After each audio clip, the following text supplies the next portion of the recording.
Good morning. It's a pleasure to meet you. My name is Alex Gutterman. I guess my official film name is Alexander Palachi Gutterman. I'm a writer director in the European auteur tradition. That is to say, I work only in my own scripts, and my scripts are literary and philosophical and address what one might call the fundamental questions of our existence.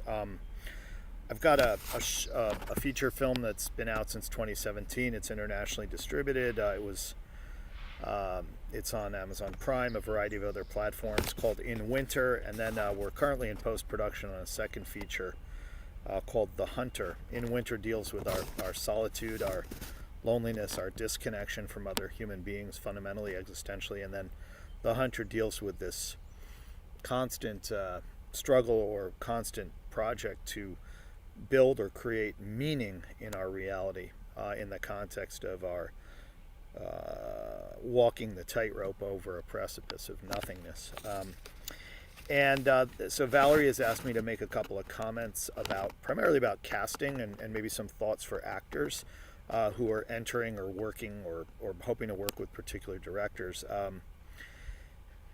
She also mentioned the issue of the distinction between a producer and a director. And in my view, essentially, the producer or the producer's team is the team that is responsible for the business logistics of a film project, which business logistics, whether it's anything from food to contracts to locations to legalistics to prop purchase, all that kind of stuff. So all that business stuff is the function of all that business stuff is to provide the director with the material she or he or they or it needs to create the artwork. So the director is the guide to the artwork. So the every director and every team has a different casting process, but for me, I would say some of the aspects of my casting process include that I like to work with groups of people I've worked with before. I like to work with actors with whom I already have relationships, and I like to mix in new talent on every project. So, for example, The Hunter has some folks that one would be very familiar with if one had seen In Winter, and then some new talent. I think that's really a wonderful way to go. And the and our casting process is the way that I work in casting is slow and organic. It's not this quick thing, come in, do this. It's not what I would call industry. It's not mechanized, it's not automated, it's not mic casting or if you will factory casting. What I'm really looking for at the core is to see with which candidate or with which actors, with which talent there is a natural, almost you might say spiritual, emotive, affective relationship between what it is that I'm trying to do with a particular film and what it is they're trying to do as a human being. And what we do in our casting process is our casting process will begin with some pretty reads and conversations. We get to know someone where they are. We ask them for why and in what way would the project, as they understand it, have meaning to them in the arc of their professional and personal development. And then there's this sort of a slow, almost getting to know as the project and me and the other project leadership connect with the candidates. And there's usually some really important dialogue between me and my casting team, primarily my colleague Nora O'Brien, and then others depending on the project. What I would say is that for me, the casting process is about spiritual fit. To give one or two specific examples, for my recent project, The Hunter, the lead in the film had just returned. The guy we eventually cast as the lead, there were other actors who appeared and who did fantastic work and who could arguably, looking at their resumes, be considered more accomplished and perhaps would be bigger names for the film. But when my team and I began to watch this individual work in the auditions, there was some intangible, there was something going on we couldn't quite describe. And we understood that it would be potentially a risk to us and maybe even to this person to cast him in such a demanding role in the context of his life situation and this and that. And yet at the same time, what I said to Nora was, this may be a risk, but I have a feeling that if we hit the target on this one, the so-called more polished or the so-called more accomplished actors might get us to a 95. This guy could get us to 110, and he did. And then I guess one other situation would be where we had a situation for a woman character, not the lead, but a very important character in the film. And we had three outstanding candidates, three really, really almost equal for the role, and each had a strong point that, and so what caused us to decide in favor of one of those candidates over another candidate was not anything that had to do with acting or the resume or the reel. It had to do with the conversation with us about where she was in her life and how her life and her growth as a human being, first and foremost, and as a professional, linked to what it was we were trying to accomplish in our inner selves in our film. For her statements on that topic seemed more compelling and felt more authentic than the other two actors, who were excellent, and we picked her, and we're very, very happy with that. Just in terms of some questions Valerie has asked me here, to me, and every director is different, every casting team is different, so I don't really know to what degree advice would be useful, but sincerity and humility are essential. Also for actors, I strongly suggest the ability, the flexible ability to show, like, if they ask you to do another role, be ready to switch really quickly. And having an interest in that is not false, but a real genuine interest in what the production team is really trying to accomplish with their project, I think is essential. And for me, arrogance and ignorance are the two biggest sins for someone in an audition. Arrogance, we all know what arrogance is, and ignorance would be being ill-prepared, not really having studied the background of the project, not having a really genuine interest in it. I think that's going to be a negative. Valerie also mentioned the question of dress and colors. Since I'm a huge fan of human sincerity, my thought is, come as you are as a human being. I would say don't go over flashy, don't go over formal, unless you are over flashy and over formal, unless they've requested.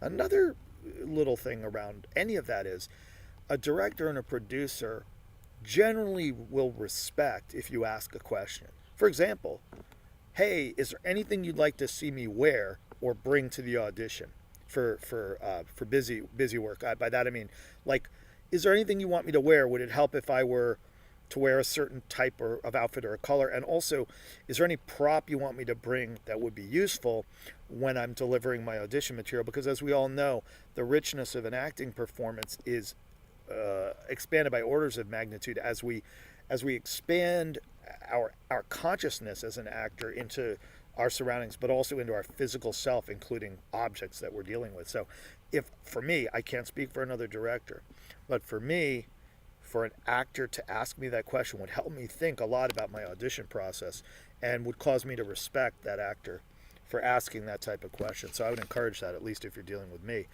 With respect to resumes,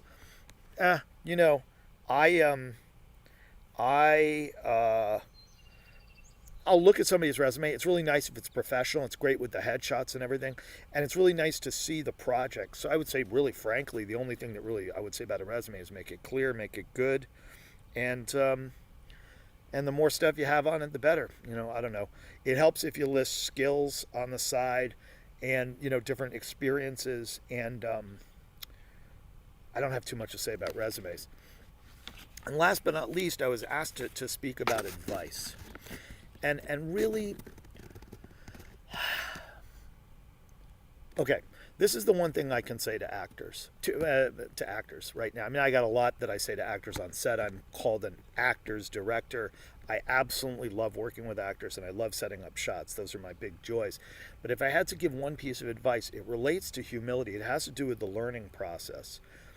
And it has to do with risk-taking. So when I talk to actors, generally there are some that are really seriously studying, and I don't just mean intellectually, but in their very souls, They are given to their craft and their art, and they are give evidence in their conversations, in their resumes, but mostly in themselves about their devotion to the process of acting, to becoming an actor and being open to exploring acting in different ways with different directors. They have interesting theoretical insights on different schools of acting. They share experiences around different projects where something happened or didn't happen. They can take a theoretical or concrete remark about performance, whether generally or specifically, and respond with something original, intelligent, and thought through. Not necessarily agreeing with me, but engaging with me. That's key. And that shows you're not dealing with a hobbyist. Reels are obviously quality reels are really really helpful to see somebody's reel, and it's a quality reel. It shows they care. And there was one other thing that I was going to say, which seems to have escaped me, but that's okay. So the so the primary piece of advice that I would give is also studying great performances. Studying great performances. To direct, to write, I try to study the greatest cinema, the greatest writing. Study the great performances. The performance that I sort of hold as a benchmark is the lead actor in the Australian film Breaker Morant. Go check that one out. I think that that's what I have for the moment. And no, I'll add this. And one last thing with respect to sort of advice for acting.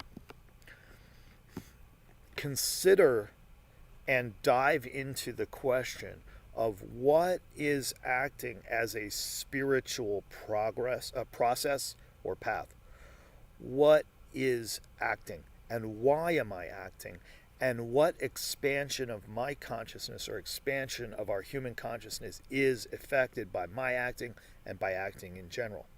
In our recent work, The Hunter, there are a variety of Zen riddles or Zen koan that are part of the script, and in one of them, one of the riddles or koan runs, "A woman split her soul. Which was the real one?" And we see the question of masks, the question of souls, split selves, occupying and then retreating from selves. For example, in the film Persona, you see it all throughout theater, you see it all throughout film. It is what actors are doing. The question then becomes, what is a self? What is a mask? How does a self or a void or emptiness relate to a mask? And then as Jesus said, be in the world but not of the world, the Zen masters say there should be no traces where you hide, but you should not hide where there are no traces. I believe these two statements are spiritually identical, and I believe they're quite germane to this issue of acting, where we proceed from a void space into a form that we take, what you might want to call a mask. Why? How does this relate to our essential nature, and how does this relate to human freedom? This may seem awfully esoteric and perhaps totally irrelevant to your upcoming audition or your growth as an actor, but I suggest that it may actually be quite relevant, and I invite you to consider. Please feel free to watch my work on Amazon or whatever, wherever you find it. Thanks a lot. Bye-bye. Thanks, Valerie, for the opportunity.